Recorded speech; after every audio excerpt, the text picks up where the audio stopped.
Vilniečio Kęstučio diena kiekvieną rytą prasideda sklaidant spaudos puslapius ir ieškant darbo pasiūlymų. Tiesa, jis sako, ne visada turintis pinigų net ir laikraščiui nusipirkti. Daugiau negu metus darbo nerandantis vyras jau antrą mėnesį savo sąskaitoje pasigenda ir jam priklausančios socialinės pašalpos. 3 mėnesius gavau normaliai, paskui nuėjau prasitęsiau ir po to laiko jau antras mėnuo kaip negaunu socialinės išmokos ir būna paskirta dar kompensacija už šilumą. Tai už paskutinį mėnesį, už balandžio mėnesį gavau pranešimą iš šilumos tinklų, kad reikia mokėti pilną kainą.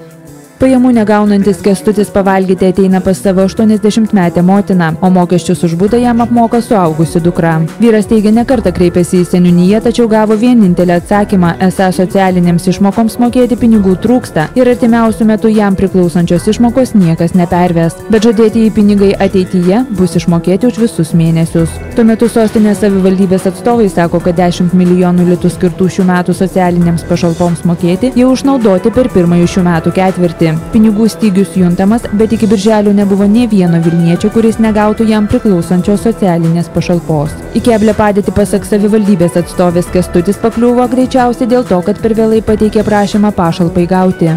Yra tokia tvarka, kad pirmąjį mėnesį, kai yra kreipiamasi dėl piniginės socialinės paramos, per 30 dienų yra prašymas išnagrinėjimas ir priimamas sprendimas. Ir išmokama tik tai kito mėnesio yra iki mėnesio pabaigos. Tai vis dėlto žmogui gal tas laikotarpis taip ir susidaro toks ilgas, jeigu jisai kreipiasi antrąją mėnesio dalį, antroje pusėje mėnesio, tai kitą mėnesį jis tik tai gaus išmokėjimą. Iš tiesų tai buvo mokama nuo sausio mėnesio už kiekvieną mėnesį. Mes šiek tiek vėlavom išmokėjimą dabar, gegužės mėnesį už balandį.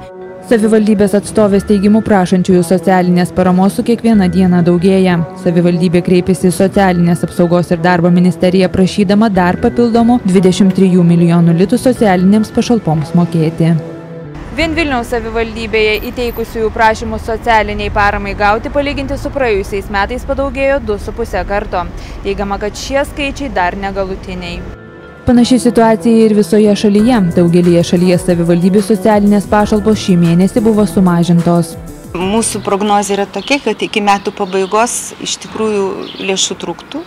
Mes prognozuojam, kad galėtų trūkti apie 285 milijonus litų. Bet tai yra tokia pesimistinė prognozė, nes kiek rodo ilgametė patirtis, vasarą, pavyzdžiui, socialinių išmokų visada reikia mažiau, atsiranda kokių tai darbų daugiau. Labiausiai dėl lėšų stygiaus kenčia Kalvarijos savivaldybė. Prognozuojama, kad iki metų pabaigos išmokoms pritrūks iki 2 milijonų litų. Naudoti pinigų iš savivaldybės biudžeto kol kas nesiryžtama. Nors Socialinės apsaugos ir darbo ministerija teigia, kad kai kurios savivaldybės to ėmėsi, esą šie pinigai vėliau bus grąžinti į savivaldybių biudžetus. Panaši situacija ir Vilkaviškio rajono, Kazlų Rūdos ir Anykščių rajono savivaldybėse. Reporterė Edita Vežbickaitė, Vilnius.